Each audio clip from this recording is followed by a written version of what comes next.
Hi friends, complex integration के अंदर इसके पहले हम लोग ने पैराबोला का सम किया हुआ था वो। और ये जो सम पूछा गया है वो कॉम्प्लेक्स इंटीग्रेशन के अंदर लाइन का सम है। मैं आपको बोला था सर्कल के बारे में, इसके पहले हम लोग ने सम किए हुए, उसके बाद पैराबोला का भी किया, अभी लाइन के बारे में हम लोग जा रहे हैं। तो इक्वेशन ऑफ अ लाइन, तो इक्वेशन ऑफ अ लाइन क्या होता है? y is equal to M X plus C. Okay, ये कांस्टेंट हो गया, ये स्लोप हो गया। ओके, तो लाइन का ये क्या हो गया है? स्लोप हो गया। अभी यहां पे देखो, इसके डिटेल में हम लोग जाएंगे तो यहां पे देखो z इज इक्वल टू 0 दिया गया है, मतलब 0 और 0 आई रहेगा। मतलब इसको कार्टेशियन फॉर्म अगर कंसीडर करेंगे x प्लस आई वाई, तो x का वैल्यू 0 रहेगा, y का भी वैल्यू 0 रहेगा। इसका अगर z is equal to 1 plus I, इसको भी कार्टेशियन फॉर्म से ये फॉर्म से कंपेयर करेंगे तो मुझे x का वैल्यू यहां पे 1 मिलेगा, y का वैल्यू 1 मिलेगा। मतलब अभी अगर मैं इसका ये नंबर लाइन और क्वाड्रेंट के इसमें इसका लोकेशन 1 हो गया, ये 2 हो गया, ये 1 हो गया, ये 2 हो गया, ये 0 0 होता है। ओके, अभी यहां पे देखो 0 0, ये अगर पॉइंट है उसको O बोलते हैं, O करके बोलेंगे तो यहां पे O हो गया। ये पॉइंट है, ये पॉइंट हो गया आपका A करके हम लोग बोलेंगे इसको, तो ये A पॉइंट हो गया। तो यहां पे ए पॉइंट, ए का भी वैल्यू 1 है और एक्स का भी वैल्यू 1 है और वाई का भी वैल्यू 1 है। थोड़ा जरा लंबा निकालता हूं तो दिखने में थोड़ी आसानी गिरेगी। तो यहां पे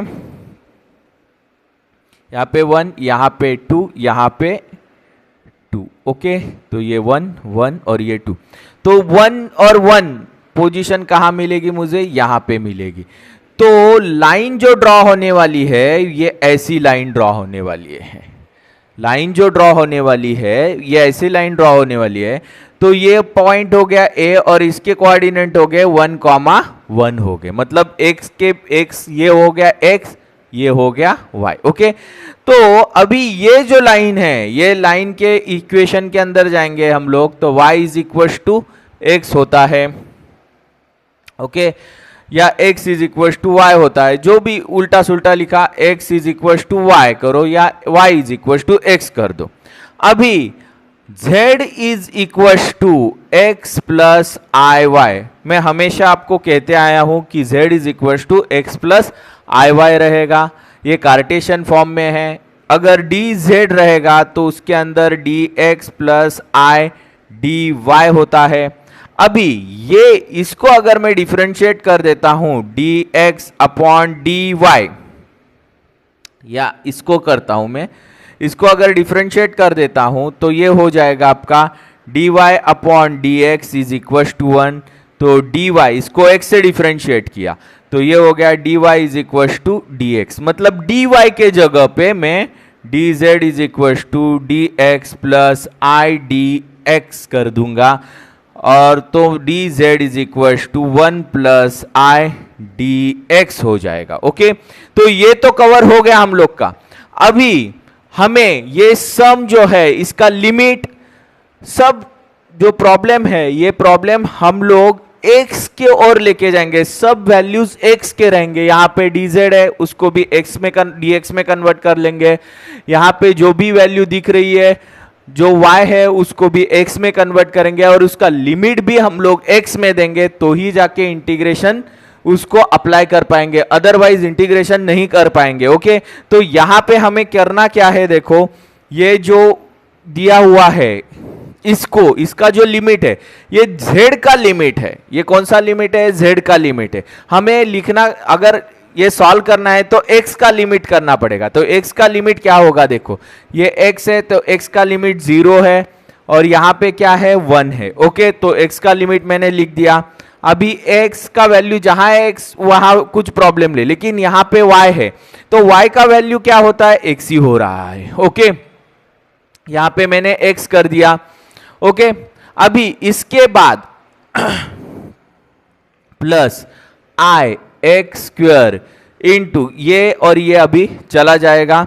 इसके बाद ये हो गया आपका 1 प्लस आई इंटू डी एक्स। ओके, तो यहां पे देखो हमें करना क्या है, ये हो गया 0 से लेके 1 और ये हो गया, इससे हम लोग इसको मल्टीप्लाई कर देते हैं तो ये हो गया आपका आई एक्स स्क्वायर प्लस ये हो गया X square I square into D X is equal to 0 to 1। अभी यहां पे देखो एक्स स्क्वायर आई और यहां पे आई स्क्वायर है, आई स्क्वायर का वैल्यू हमेशा क्या आता है, -1 आता है, तो मैं यहां पे -1 लिख दूंगा। तो इसका साइन चेंज करेंगे हम लोग, खाली एक्स स्क्वायर हो गया तो ये हो गया डी एक्स। ओके, अभी अगर मैं इसको लिमिट अप्लाई कर देता हूं तो ये होता है x cube upon 3i minus x cube upon 3, ये हो गया लिमिट 0 से लेके 1। अभी आगे अगर मैं अपर लिमिट इसके अंदर सब्सटीट्यूट कर देता हूं तो ये हो गया 1/3i माइनस 1/3, लोअर लिमिट के अंदर 0 है तो मतलब ही नहीं है, तो ये अपना जो वैल्यू है रियल पार्ट पहले लिखेंगे 1/3 प्लस 1/3i, तो इसको हम लोग ऐसे लिख सकते हैं -1 प्लस i/3, ऐसे भी लिख सकते हैं। ओके,